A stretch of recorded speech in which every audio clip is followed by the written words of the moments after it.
Guys, here we are already in 2026. The market is rocking and rolling. And one of the key things that's happening is we're still paying attention. Different market areas are operating differently, but the uniform trend within the marketplace is we are seeing more mortgage loans, which means we got a new player in the transaction we got to learn about and understand, and that's the appraiser. So stay tuned and we'll get after some of those details.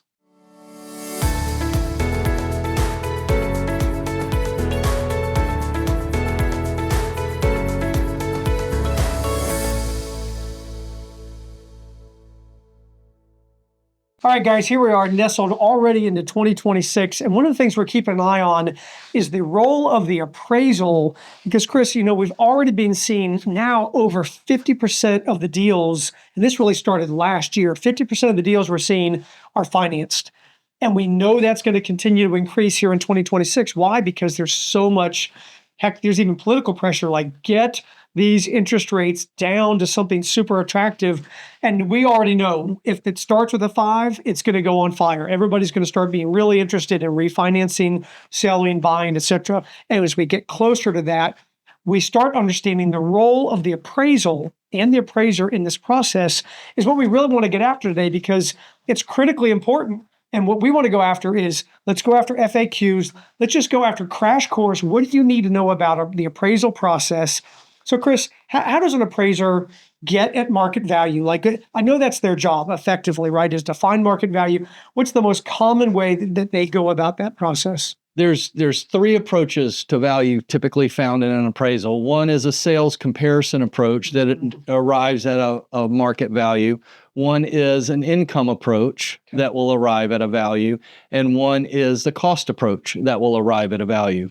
But in a residential marketplace like we're in, the sales comparison approach to value is what appraisers rely upon. It's what they reconcile at the end to arrive at their opinion of market value. And isn't that, that's just logical thinking. It's like what we do. It's what homeowners do. It's what buyers do. Like, well, here's this house and there's a few others that sold recently that kind of compare to it. How does it compare? And they basically go through that process. Right. Yes, that's basically what happens. And sometimes it gets a little confusing because somebody might say, well, my house is worth a lot more because I've invested so much money. But that does translate into the market, the sales comparison analysis. Sure. That does translate into that approach to value. But the appraiser may not just rely on the cost approach. Of course, right. So who pays for the appraisal? Typically, let's go here. Okay. Typically, the appraiser gets pulled in because there's a loan, there's a mortgage being taken on the property.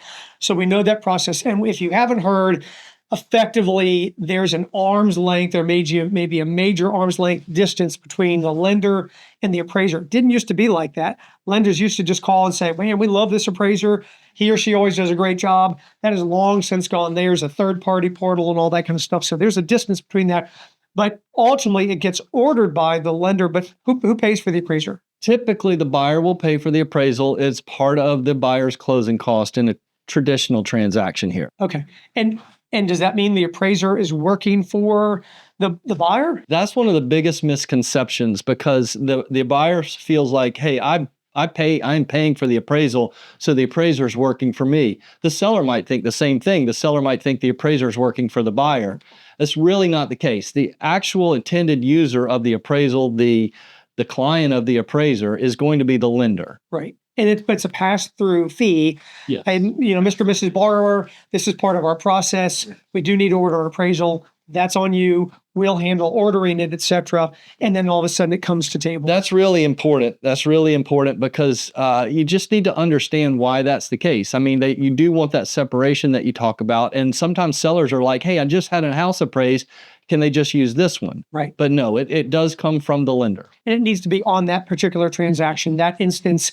And it probably has some reasonable shelf life. Like, what is a shelf life, even just conceptually, for an appraisal or appraiser? Is it a few months? Yeah, it's for that transaction. Okay. Typically for that trade. Now, there are different appraisals for different purposes, right? But we're just going to speak today just about the appraisal that is ordered for a mortgage loan, for a sale of a piece of real estate. So that's what we're going to talk about. And the buyer does get to look at the appraisal. So the lender is going to get it. The buyer will get a copy of the appraisal, but the buyer might not have direct access to the appraiser for questions and things like that. They need to go through the lender to direct questions to the appraiser. And so to kind of answer this question, which I think is sort of a basic question, but I don't think the answer is that basic, is what's the purpose of the appraisal? Like, what's the why on it? Like, what are they trying to achieve? Well, a lot of folks think the purpose of the appraisal is to protect the buyer. I mean, the buyer's going to get the appraisal and they're going to use that as leverage to maybe change the price or renegotiate or something like that. Does that happen? Yes. But the purpose of the appraisal, and I just have to go back in time real quick, because back in time, it felt like appraisers jumped into, they got an appraisal assignment, and the purpose of the appraisal was to really protect the lender. Sure. Is this a good, solid loan opportunity? Is there risk involved? And what is the risk? So they can make a good determination on that. It seems to, and appraisers might say things a little differently, but it seems to be that the appraisal now is part of a package, a loan package. And that is, the appraisal is a component of the package. So the loan can be sold after the closing out on the secondary market. Right. So if you get a loan with ABC Bank, it does not mean you're going to be making your loan payments to ABC Bank for the entirety of the loan. Of course. It goes somewhere else. Yeah. So effectively, that's part of the financial package. They put all together. They sell these loans off, et cetera. That's part of how that ball kind of rolls down the street. Right. I got you. Sure. Let's switch gears then. So we know the lender contacts the appraiser. The buyer's paying for that process.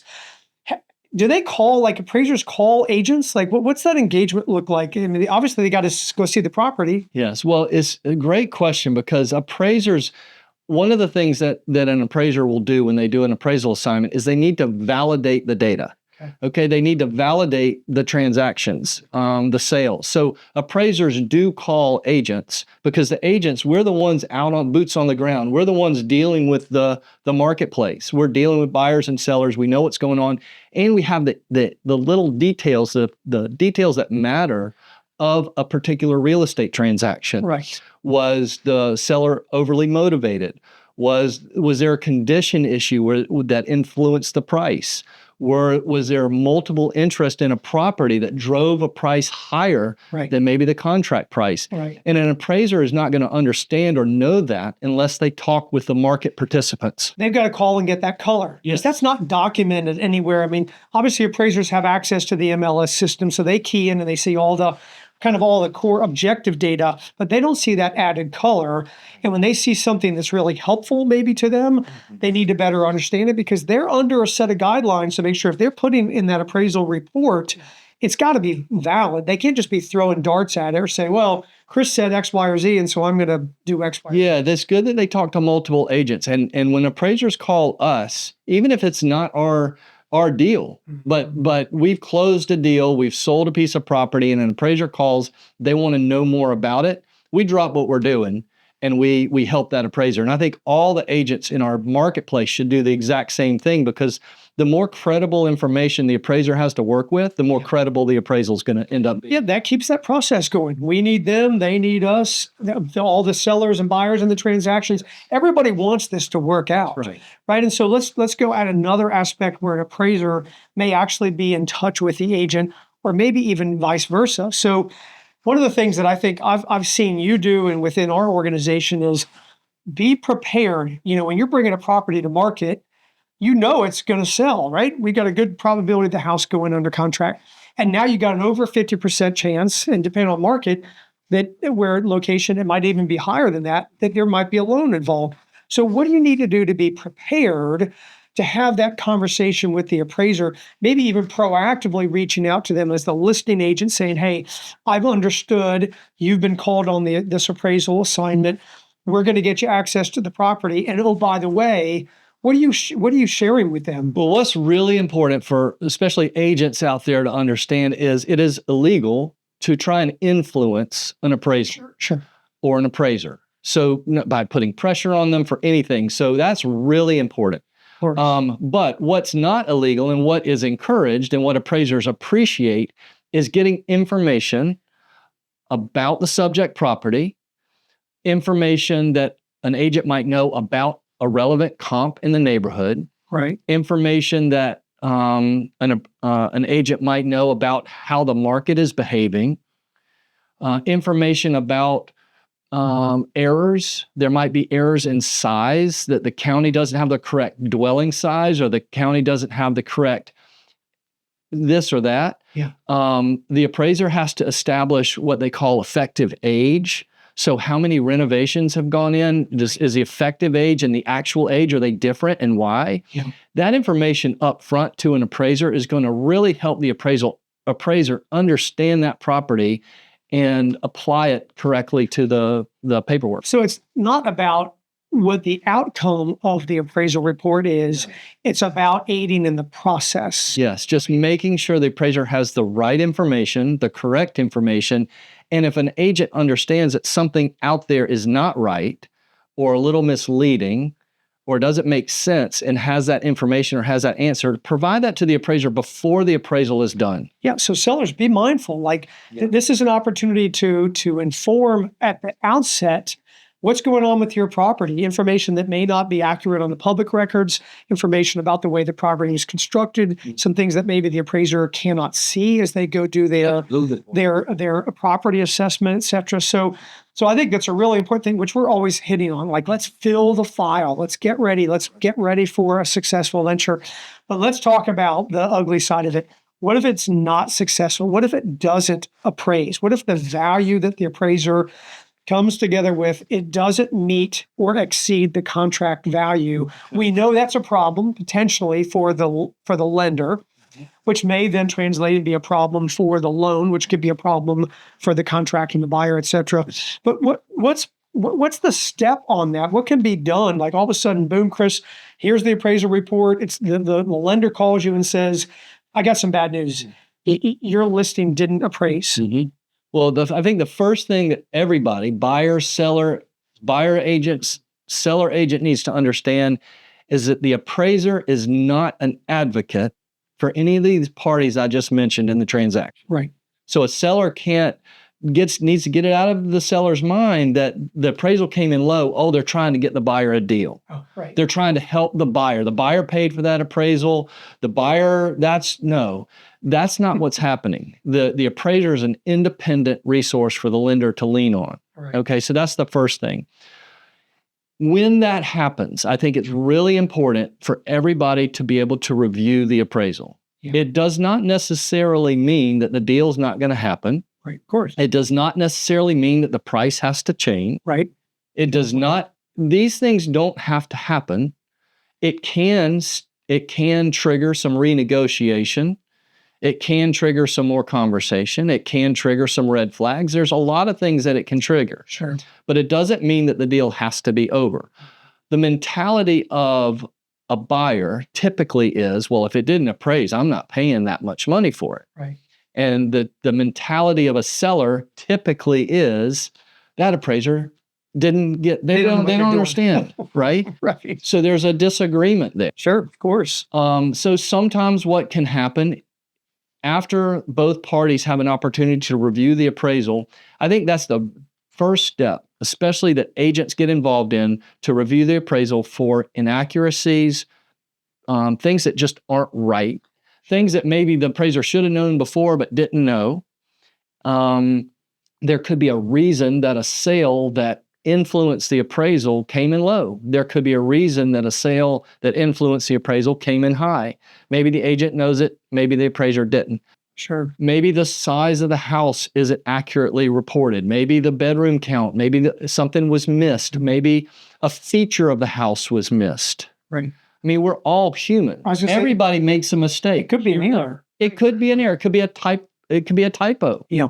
There's all kinds of things. I mean, even condition and quality go down to rating classes. So you'll see, and a rating class is described in an appraisal report. So it'll go anywhere for condition C1, C2, C3, all the way up to C6. Same thing for quality, but there are definitions. But Sure. Maybe it's a typo error. Maybe they tried to put C3 and it came out as C4. But that has an impact. It could have on an impact. The net outcome of the value. So seeing if there's anything materially wrong or not right with the appraisal, and then submitting that information to the lender. Yes.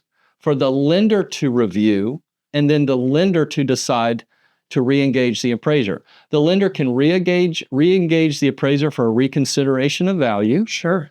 or an explanation of an adjustment, or a comp used or a comp not used, and they can request that. If a lender feels like an appraiser has missed the mark or there's something materially wrong, a lender can have that appraisal reviewed by one of the appraiser peers in the marketplace. So it's called an appraisal review. It's sent to another licensed appraiser. Sure. They review the appraisal. They don't review the appraiser. They review the appraisal. They look for accurate information, anything that could be wrong, and then they submit a response to the lender. The lender can take that and they can adjust what they're going to do. They can order a new appraisal if they feel like that they need to do that. So there are some steps, but an agent can't get on the phone and call the appraiser and say, oh, you missed this, or you did that, or you didn't do that right. That's not the proper way to do it. Even though you want to. You want to. Like, yeah, I get calls all the time from agents from all different companies even asking me about what to do in this situation. And I'm like, you've got to put your explanation together, put your reasoning together after you review the report, and submit it to the lender for their consideration. Yeah, it's proper business. It's protocol, procedure, if you will. And at the end of the day, just like when a seller and a buyer come together, they want it to work. Of course. The appraiser isn't the bad guy or bad girl in the equation. That's not the goal. It's just they're doing the best that they can objectively based on the order of that particular process. Yeah. And we're seeing it more and more. And today you've got your hands full with this appraisal report that's got all your red ink all over it, because that's a success story where this happened. It didn't appraise. It was a listing we had. You had to go through the process saying, wait, let's just slow down. Can I have a copy of it? Yes. And you started going through it and said, that's an issue. And you wrote a really thoughtful response to the lender that then made its way through the proper channel, that then led to a correction. That's right. And then it hit value. And that's not influencing value. That's you participating professionally on the data that goes into this report. Yeah, not once did I talk to the appraiser. Yeah. And of course, the goal was to make sure that an accurate report is done, right? For the purpose. Accuracy is what we want. Yeah. We don't want a market that is overinflated because appraisals came in incorrectly, or underinflated or undervalued because appraisals didn't. We want a market where the data is right. We want a fair market. Yeah. And this is the way to achieve that. Yeah. And speaking of achieving that, like you said, over half the transactions and probably more here in 2026 are going to be dealing with this. And it's important. It's important to be prepared. It's important to be educated. It's important to be just knowledgeable about it. And hopefully this has been helpful for you as you're watching, a little bit of behind the scenes about what's going on in the appraisal process, what it means, what it looks like, where it can go, and how it can impact your transactions. So guys, we appreciate you guys paying attention. And as always, we'll talk to you guys soon.